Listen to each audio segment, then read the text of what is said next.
নমস্কাৰ মোৰ মৰমৰ ছাত্ৰ ছাত্ৰীসকল।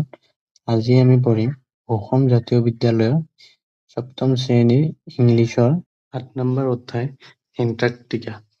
So আমাৰ প্ৰথম কোৱেশ্চন হ'ল How many continents are there on the earth? Write the names. আমাৰ পৃথিৱীত কেইখন মহাদেশ আছে সিহঁতৰ নামবোৰ লিখা। এনসাৰ হ'ল There are 7 continents on the earth. আমাৰ পৃথিৱীত 7খন মহাদেশ আছে। The names are আৰু সেই নামবোৰ হ'ল Asia, Africa, north America, south America, Antarctica, Europe আৰু অষ্ট্ৰেলিয়া। বি নম্বৰ হ'ল Where is Antarctica? এণ্টাৰ্কটিকা ক'ত? এনসাৰ হ'ল Antarctica is on the South Pole. Antarctica দক্ষিণ মেৰুত আছে। চি নম্বৰ হ'ল What is a desert? মৰুভূমি কি? Answer হ'ল A desert is a large area of land that has very little water and very few plants growing on it.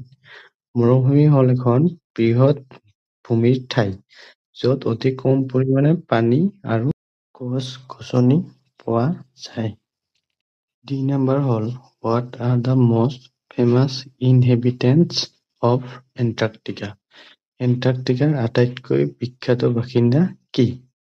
Answer হ'ল The most famous inhabitants of Antarctica are penguins. এণ্টাৰ্কটিকাৰ আটাইতকৈ বিখ্যাত বাসিন্দা হ'ল penguin.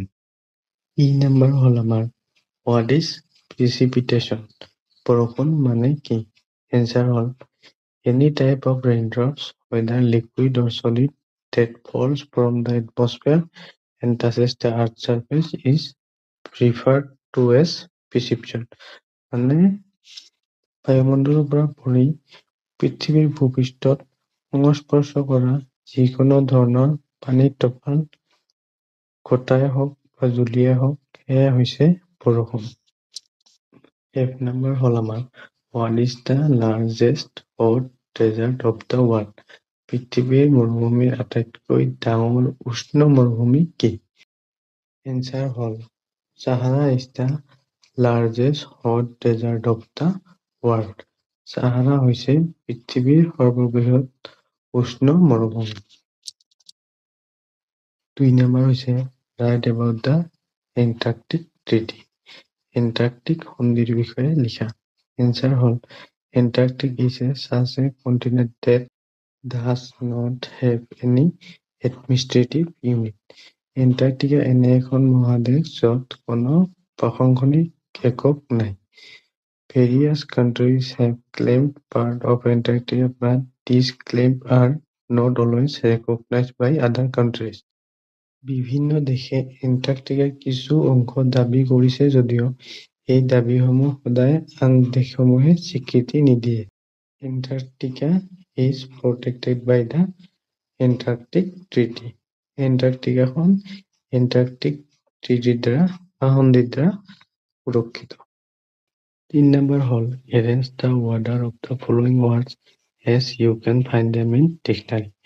তোমালোকে শব্দবোৰ সংবিধানত যেনেকৈ পোৱা এনেকে ক্ৰমত সজাই লোৱা। মানে আমি ABCD যেনেকৈ পাওঁ চিৰিয়েলি এৰ পিছত বি, বিৰ পিছত চি, ঠিক তেনেদৰে এইবোৰ আমাক সজাব লাগে। ইয়াতে দিছে আমাক কণ্টিনেণ্ট, হাৰ্ডল, কম্পছ, এভিডেন্স, ইনহস্পিটেবল, চাৰ্কেল, ইম্পেক্ট, স্কেপ, ইনহেবিটেণ্ট আৰু ইনভাৰ্টেবল। এনচাৰত আমি প্ৰথম চি থকা কেইটা, তাৰপিছত চিৰ পাছত ই আহে, তো ই থকা কেইটা, তাৰপিছত এইচ আহে, তো এইচ থকা কেইটা, তাৰপিছত আই আহে, তাৰপিছত আই থকা কেইটা। তাৰপিছত এইবাৰ ভালদৰে চাব কাৰণে আমি চাম যে চিৰ পাছত কি আছে, আই। তো আইটো আমাৰ অটোতকৈ আগত আহে, চ' আমি চাৰ্কেল, তো আই থকাটো আগত বহাম।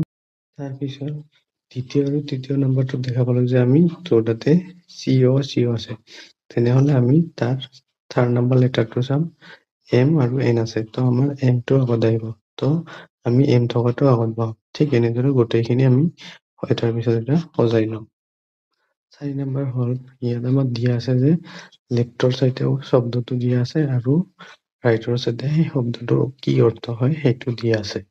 আৰু ইয়াৰ প্ৰশ্নকেইটাত ইয়াৰ ৰাইট চাইডৰটো দিছে আমাক, মানে শব্দটোৰ অৰ্থটো দিছে আৰু শব্দটোৰ আমাক কেইটামান আখৰ আগতীয়াকৈ দিয়া আছে যাতে আমাৰ সেইটো লিখিবৰ কাৰণে বা জানিবৰ কাৰণে সুবিধা হয়। তো ইয়াৰ পৰা আমি শব্দখিনি লিখি ল'ব লাগিব। তো প্ৰথম নম্বৰ এই নম্বৰটো দিছে আমাৰ nearest the centre or inside of something, মানে কিবা এটাৰ ভিতৰত বা কোনো এটা বস্তুৰ ভিতৰৰ কাষত। তো আমাৰ ইয়াৰ হ'ব ইনাৰ মষ্ট, মানে বস্তুটোৰ একেবাৰে ভিতৰৰ ফালে। বি নম্বৰটো দিছে আমাৰ মধ্যবিন্দুৰ পৰা দূৰত, তো হ'ব আমাৰ আউটাৰ মষ্ট। চি নম্বৰটো দিছে ফাদাৰ বেক, মানে বহুত পিছত, তো আমাৰ হ'ব বেক মষ্ট। ডি নম্বৰটো হৈছে হাইয়েষ্ট ইন ৰেংক, মানে একেবাৰে উচ্চ স্তৰত, তো হ'ব টপ মষ্ট। ই নম্বৰটো হৈছে নিয়াৰলি, মানে প্ৰায়, তো অলমষ্ট। এফ নম্বৰটো হৈছে মষ্ট এক্সট্ৰিম, মানে হ'ল অতি চৰম, তো উটমষ্ট হ'ব। চি নম্বৰটো হ'ল ফাৰ্ডেষ্ট টু দ্য লেফ্ট, বাওঁ ফাললৈ বহুদূৰ, তো হ'ব লেফ্ট মষ্ট। এইচ নম্বৰ হ'ল the most important or famous in a position at the front, অতি দৰকাৰী বা গুৰুত্বপূৰ্ণ বা সন্মুখৰ স্থান, তো এনচাৰ হ'ব ফৰমষ্ট।